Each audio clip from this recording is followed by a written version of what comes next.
ओम शांति। आज की डेट है 24/3/2025।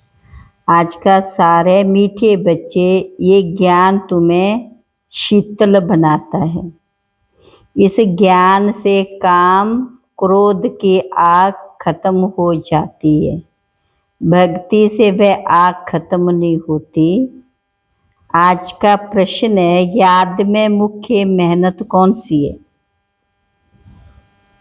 बाबा ने कहा, बाप की याद में बैठते समय देह भी याद ना आए। आत्म अभिमानी बन बाप को याद करो, यही मेहनत है। इसमें ही विघ्न पड़ता है, क्योंकि आधा कल्प देह अभिमानी रहे हो। भक्ति माना ही देह की याद, भक्ति माना ही देह की याद। ओम शांति। तुम बच्चे जानते हो, याद के लिए एकांत की बहुत जरूरत है। जितना तुम एकांत व शांत में बाप की याद में रह सकते हो, इतना झुंड में नहीं रह सकते हो। स्कूल में भी बच्चे पढ़ते हैं तो एकांत में जाकर के स्टडी करते हैं। इसमें भी एकांत चाहिए। घूमने जाते हो तो उसमें भी याद की यात्रा मुख्य। पढ़ाई तो बिल्कुल सहज है। पहला शत्रु है देह अभिमान। पाप को याद करने के बदले देह को याद कर लेते, इसको देह का अहंकार कहा जाता है। यहाँ तुम बच्चों को कहा जाता है आत्म अभिमानी। इसमें ही मेहनत लगती है। अब भक्ति तो छूटी, भक्ति होती है शरीर के साथ। तीर्थों आदि पर शरीर को ले जाना पड़ता है। दर्शन करना है, ये करना है। शरीर को जाना मन का पड़े, या तुमको ये चिंतन करना है, हम आत्मा है। कोई बूढ़े आदि होते तो अंदर में वहम होता है, हम भक्ति नहीं करेंगे तो नुकसान होगा, नास्तिक बन जाएंगे। भक्ति की जैसे आग लगी हुई है और ज्ञान में है शीतलता। इसमें क्रोध काम की आग खत्म हो जाती है। भक्ति मार्ग में मनुष्य कितनी भावना रखते, मेहनत करते। समझो, बद्रीनाथ पर गए, मूर्ति का साक्षात्कार हुआ, फिर क्या हुआ? झट भावना बन जाती, फिर बद्रीनाथ के सिवाय कोई की याद बुद्धि में नहीं आती। आगे तो पैदल जाते थे। बाप कहते, मैं अल्पकाल के मनोकामना पूरी कर देता हूँ, साक्षात्कार कराता हूँ, बाकी मैं इनसे मिलता नहीं हूँ। मेरे बिगड़ वर्षा थोड़ी मिलता है। रचना से कभी वर्षा मिल ना सके। पतित पावन एक बाप है। कुमारियों को संग दोष से बहुत बचना है। बाप कहते, इस पतित पने से तुम आदि मध्यंत दुख पाते हो। अभी सब हैं पतित, तुम्हें अभी पावन बनना है। निराकार बाप ही आकर तुमको पावन बनाते हैं, पढ़ाते हैं। ऐसे कभी नहीं समझो कि ब्रह्मा पढ़ाते। सबकी बुद्धि शिव बाबा की तरफ रहनी चाहिए। तुम दादियों को भी पढ़ाने वाला शिव बाबा है, उनकी क्या खातिरी करेंगे? तुम शिव बाबा के लिए अंगूर आम ले आते हो। शिव बाबा कहते, मैं तो अभोगता हूं। तुम बच्चों के लिए सब कुछ है। भक्तों ने भोग लगाया और बांट कर खाया, मैं थोड़ी खाता हूँ। बाप कहते मैं तो आता ही है तुम बच्चों को पढ़ाकर पावन बनाने। पावन बनकर तुम इतना ऊंच पद पाएंगे, मेरा धंधा ये है। कहते भी हैं शिव भगवानो वाचे, ब्रह्मा भगवानो वाचे तो कहते नहीं, ब्रह्मा वाच भी नहीं कहते। भले ये भी मुरली चलाते परंतु हमेशा समझो शिव बाबा चलाते हैं। किसी बच्चे को अच्छा तीर लगाना होगा तो खुद प्रवेश कर लेंगे। ज्ञान का तीर तीखा गाया हुआ है। साइंस में भी कितनी पावर है, बॉम्ब्स आदि का कितना धमाका होता है। तुम कितनी साइलेंस में रहते हो। साइंस पर साइलेंस विजय पाती है। तुम इस सृष्टि को पावन बनाते, ड्रामा को समझकर बहुत हर्षित रहना है। अभी हमको जाना है शांति धाम। बाप कहते वह तुम्हारा घर है, घर में तो खुशी से जाना चाहिए। इसमें देह अभिमानी बनने की बहुत मेहनत करनी। इस याद की यात्रा पर बाबा बहुत जोर देते। इसमें ही मेहनत है। बाप पूछते हैं चलते फिरते याद करना सहज है या एक जगह बैठ कर याद करना सहज है? भक्ति मार्ग में भी कितनी माला फिरते राम राम जपते रहते हैं, फायदा तो कुछ भी नहीं हुआ। बाप तो तुम बच्चों को बिल्कुल सहज युक्ति बतलाते, भोजन बनाओ, कुछ भी करो, बाप को याद करो। भक्ति मार्ग में श्रीनाथ द्वारे में भोग बनाते, मुंह को पट्टी बांध देते, जरा भी आवाज ना हो। वह भक्ति मार्ग। तुमको तो बाप को याद करना। वो लोग इतना भोग लगाते फिर वे कोई खाते थोड़ी। पंडे लोगों के कुटुंब होते हैं, वे खाते हैं। तुम यहाँ जानते हो हमको शिव बाबा पढ़ाते, भक्ति में थोड़ी ये समझते कि हमको शिव बाबा पढ़ाते। भले शिव पुराण बनाया है परंतु उस नून में शिव पार्वती शिव शंकर सब मिला दिया। वह पढ़ने से कोई फायदा नहीं है। तुमको नॉलेज पढ़नी है। लड़ाई आदि की बातें जिन किताबों में है उससे तुम्हारा कोई काम ही नहीं। हम हैं योग बल वाले, फिर बहुबल वालों की कहानियां क्यों सुने? तुम्हारी वास्तव में लड़ाई है नहीं। तुम योग बल से 5 विकारों पर विजय पाते हो। तुम्हारी लड़ाई है 5 विकारों से। वे तो मनुष्य से लड़ाई करते हैं। तुम्हारी ड्रिल है एक, तुम्हारा है योग बल। याद के बल से 5 विकारों पर जीत पाते हो। ये 5 विकार दुश्मन है, उन पर भी नंबर 1 दे अभिमान। बाप कहते तुम तो आत्मा हो ना, तुम आत्मा आती हो, आकर गर्भ में प्रवेश करती हो।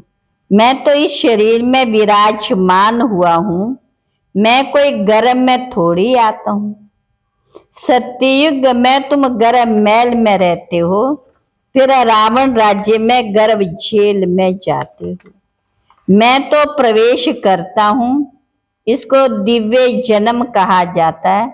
ड्रामानुसार मुझे इसमें आना पड़ता है। इनका नाम ब्रह्मा रखा है क्योंकि मेरा बना है ना। एडॉप्ट होते हैं तो नाम कितने अच्छे अच्छे रखते हैं। तुम्हारे भी बहुत बहुत अच्छे नाम रखे। लिस्ट बड़ी वंडरफुल आई थी संदेशी द्वारा। बाबा को सब नाम थोड़ी याद है, नाम से तो कोई काम नहीं। शरीर पर नाम रखा जाता है ना।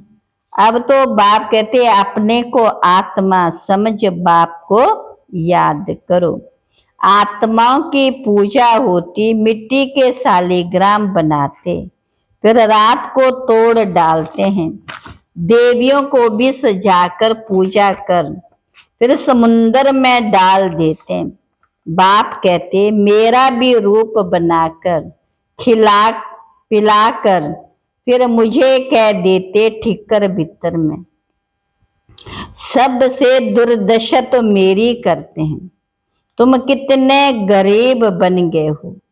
गरीबी फिर ऊंच पद पाते हैं। शाहूकार मुश्किल उठाते हैं। बाबा भी शाहूकारों से इतना लेकर क्या करेंगे। या तो बच्चों के बूंद बूंद से ये मकान आदि बनते। कहते बाबा हमारी एक ईंट लगा दो, समझते रिटर्न में हमको सोने चांदी के महल मिलेंगे।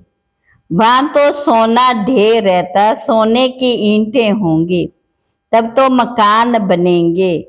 तो बाप बहुत प्यार से कहते मीठे बच्चों अब मुझे याद करो, अब नाटक पूरा होता है। तो बाप गरीब बच्चों को शाहूकार बनने की युक्ति बताते हैं।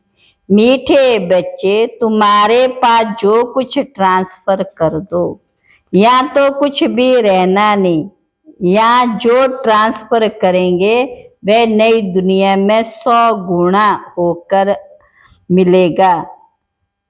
बाबा कुछ मांगते नहीं है, वह तो दाता है। ये युक्ति बताई जाती, या तो सब मिट्टी में मिल जाना, कुछ ट्रांसफर कर देंगे तो तुमको नई दुनिया में मिलेगा। इस पुरानी दुनिया के विनाश का समय है, सब ये कुछ भी काम में नहीं आएगा। इसलिए बाबा कहते घर घर में यूनिवर्सिटी कम हॉस्पिटल खोलो, जिससे हेल्थ और वेल्थ मिलेगी। यही है मुख्य। अच्छा मीठे मीठे सिकिला बच्चों प्रति माता पिता बाप दादा का याद प्यार गुड मॉर्निंग। रूहानी बाप की रूहानी बच्चों को नमस्ते। हम रूहानी बच्चों की रूहानी बाप दादा को नमस्ते नमस्ते नमस्ते।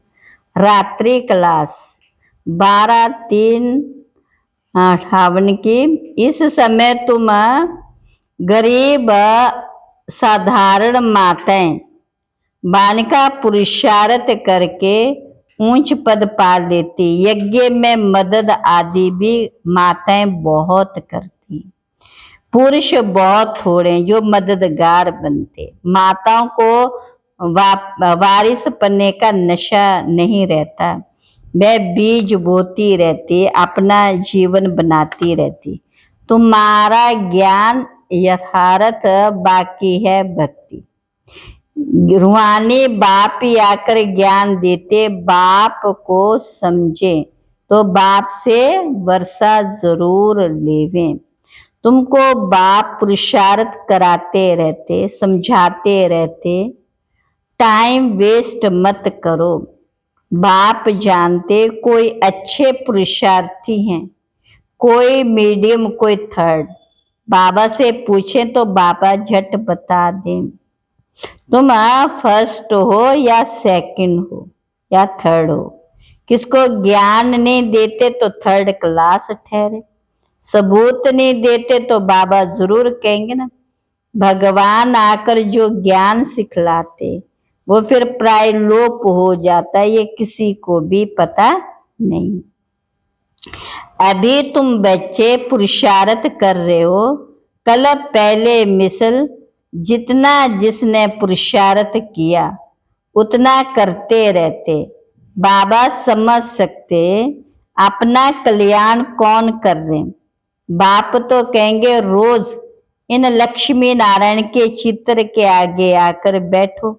बाबा आपकी श्रीमत पर ये वर्षा हम जरूर लेंगे। आप सम्मान बनाने की सर्विस का शौक जरूर रखेंगे। सेंटर्स वालों को भी लिखना है।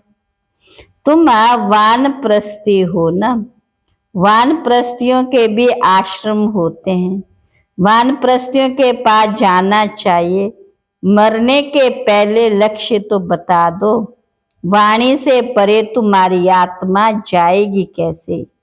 पतित आत्मा तो जान ना सके।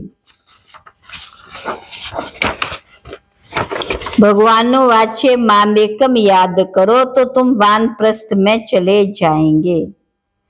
हम अब शिव बाबा के पास जाते, ये है मन मना भव, परंतु बहुतों को याद रहती नहीं, झरमुई झगमुई करते रहते हैं। मूल बातें याद की, याद ही खुशी में लाएगी।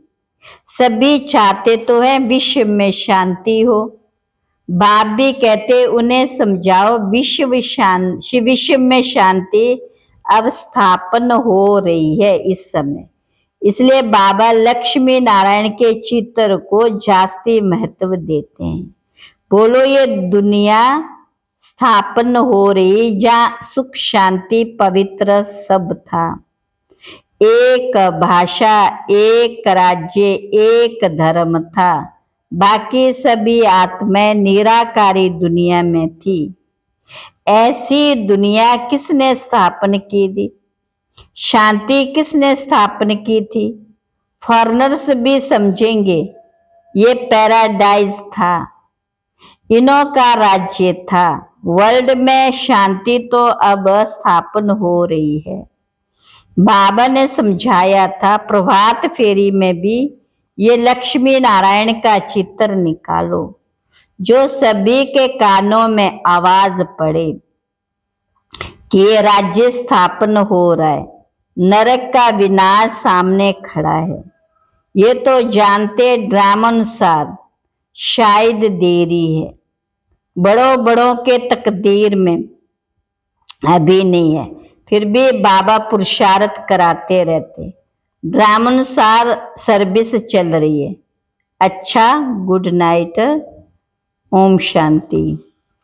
धारणा के लिए मुख्य साध, संग दोष में से अपने बहुत बहुत संभाल करनी, कभी पतितों के संग में नहीं आना है। साइलेंस बल से इस सृष्टि को पावन बनाने की सेवा करनी है। दूसरा, ड्रामा को अच्छी तरह समझकर हर्षित रहना है। अपना सब कुछ नई दुनिया के लिए ट्रांसफर करना है। आज का वरदान है, बाप द्वारा सफलता का तिलक प्राप्त करने वाले सदा आज्ञाकारी दिल तख्त नशीन भव, सदा आज्ञाकारी दिल तख्त नशीन भव। भाग्य विधाता का रोज, भाग्य विधाता बाप रोज अमृत वेले अपने आज्ञाकारी बच्चों को सफलता का तिलक लगाते। आज्ञाकारी ब्राह्मण बच्चे कभी मेहनत व मुश्किल शब्द मुख से तो क्या संकल्प में भी नहीं ला सकते हैं। वे सहज योगी बन जाते हैं, इसलिए कभी भी दिल कशित नहीं होते। लेकिन सदा दिल तख्त नशीन बनो, रहम दिल बनो, अहम भाव और वहम भाव को समाप्त करो। आज का स्लोगन है, विश्व परिवर्तन की डेट नहीं सोचो, स्वयं के परिवर्तन की घड़ी निश्चित करो, निश्चित करो। तो आज का अव्यक्त इशारा है, जो प्योरिटी की पर्सनैलिटी से संपन्न रॉयल आत्मा है उन्हें सभ्यता की देवी कहा जाता है। उनमें क्रोध विकार की इम्प्योरिटी भी नहीं हो सकती। क्रोध का सूक्ष्म रूप ईर्ष्या, द्वेष, घृणा भी अगर अंदर में है तो वह भी अग्नि है जो अंदर ही अंदर जलाती है। बाहर से लाल पीला नहीं होता, बाहर से लाल पीला नहीं होता लेकिन काला होता है। तो अब इस कालेपन को समाप्त कर सच्चे और साफ बनो, सच्चे और साफ बनो। अच्छा, ओम शांति।